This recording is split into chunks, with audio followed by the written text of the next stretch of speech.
啲嘅。凡上工，快啲翻去！你中咗舉人，報喜人，成屋都係。之後發嘅就係後把聽唔到，之後就低頭向住繼續講。之後鄰居就見佢唔理，就走上前要搶咗佢隻雞啦。搶跟住犯罪就嬲就講。你搶我雞做咩啊？啲人咪買，唔好阻住佢買雞。背台。你中咗舉人，梗係要搶呢隻雞。叫你家去打發報紙咧，係嘛？咁接報高粱，你知你曉得我今日沒有買票，要賣這隻雞去救命，為何點解要咁樣呃我咧？我又唔係同你玩，你自己翻去啦，唔好阻住我買雞，走啊！鄰居見佢唔相信，就一手就將隻雞攞過嚟，之後咧就擺喺地下，之後咧就拉翻屋企，將隻雞拉翻屋企，之後就話好啦，新貴人翻嚟啦，正要擁住佢講嘢咯喎，之後范進兩三步咁樣走咗入屋入邊，見到中間報紙已經升起上嚟，上面寫住。接報貴府范老爺范偉進高中廣東鄉試第7名亞元，經報連登皇格。范進唔睇就算，范進一睇就睇過一遍，又讀多一遍，就自己就拍下兩隻手，笑咗一聲。好嘢，我中咗啦！好嘢，我中咗啦！講完之後，就我跌咗一跌，跟住牙關咬緊。不省人事。瞓低啦！呢個時候，老太太咧就驚啦，驚到咧將幾盆水灌咗落。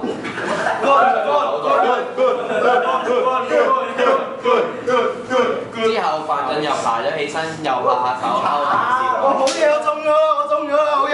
笑笑下，不由係咁樣講咗出嚟，就跑咗出門口，將布路人同埋鄰居都嚇親，走出去大門唔着，咪衝擊嘅就一腳踩咗落去。跟住佢爭執起嚟，跟住跌到頭髮都散晒，跟住兩隻手成手都係黃泥，同埋搞到一身都係水，眾人都拉佢唔住，跟住佢又走咗出門口，唔知去咗邊啦，又拍住又笑住咁樣，一路走到去市集，跟住眾人都大眼望細眼咁樣一齊講咯喎。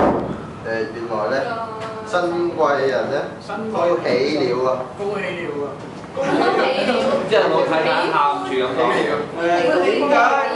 點解我哋香港歡喜快樂？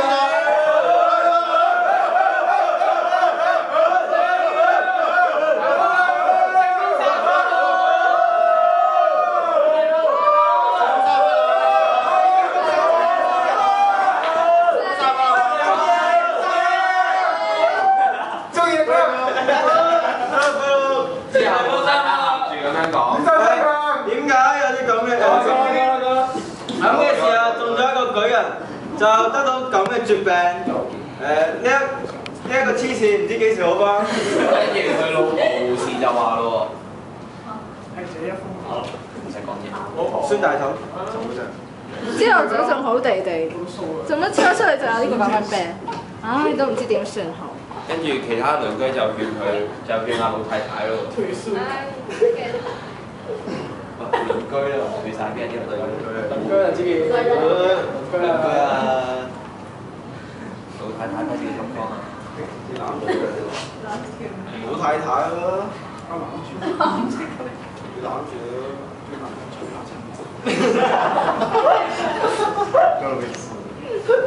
老太太，不要講，不要人，唔叫。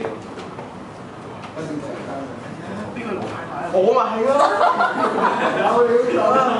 老太太，好驚！我哋咧就派咗2個人啦，金眼范老爺嘅。范老爺。我老公死咗。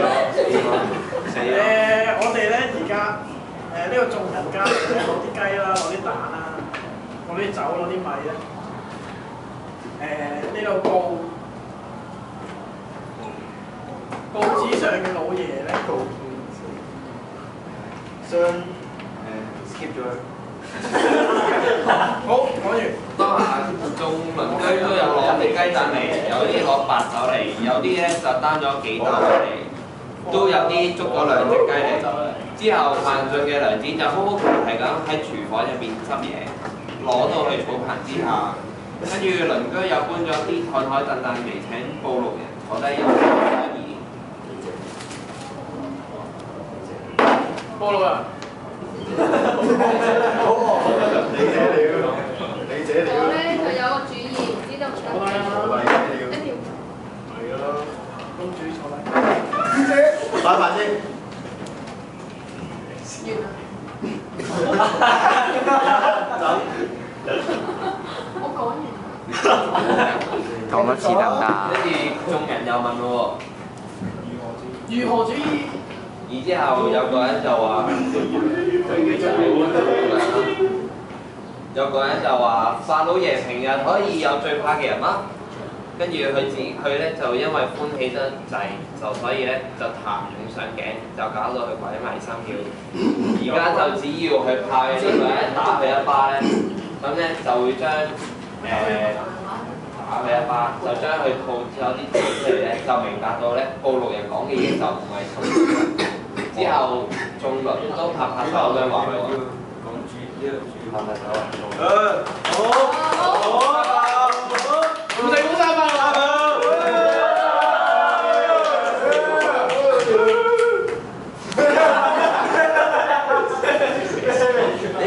跟住有一個人話喺市集上面賣肉嘅，佢又好知道啦。佢從5間鋪就去咗呢個東頭營集上面認輸，仲未翻嚟，快啲去揾嚟揾佢啦。跟住有一個人就飛奔咗出去就揾阿胡桃換，但係行到半路咧就咁啱撞到胡桃換翻屋企咯喎。後面就跟住一個煲湯嘅2個人就提住700斤肉，跟住就4、5千錢就正來賀壽。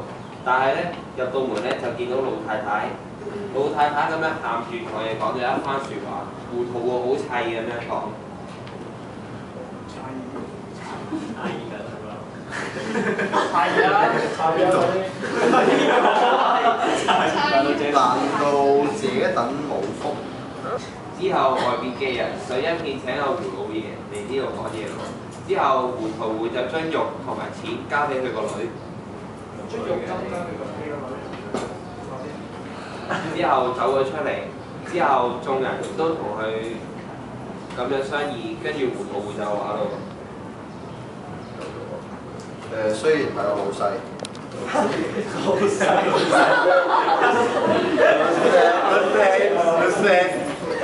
而今咧做咗老爺，就係咧上天嘅星宿啊！咁上天嘅星宿咧就打唔得嘅。咁我聽到齋公佢哋話打咗上天嘅星宿，就閻王就會攞一個。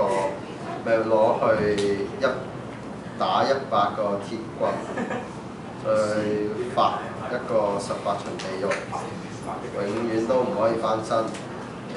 但係我咧就唔敢做呢啲嘢。之後有一個鄰居入面就有一個尖酸嘅人就咁樣講喎。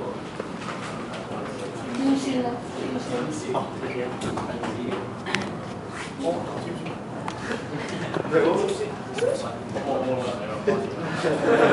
射波，係啊，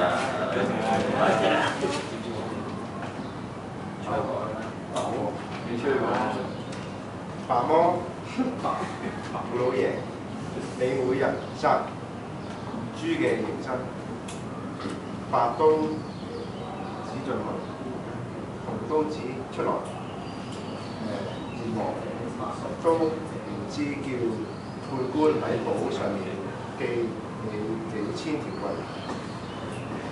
就係依仗咗呢100棍打咩要緊？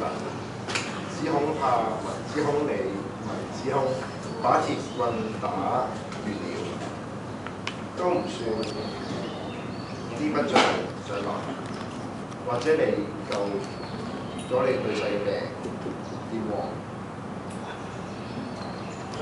罪惡從地獄裏面把你提上咗第17層，那不知。之後報道入嘅人就話咯，唔好就係講笑啦，我哋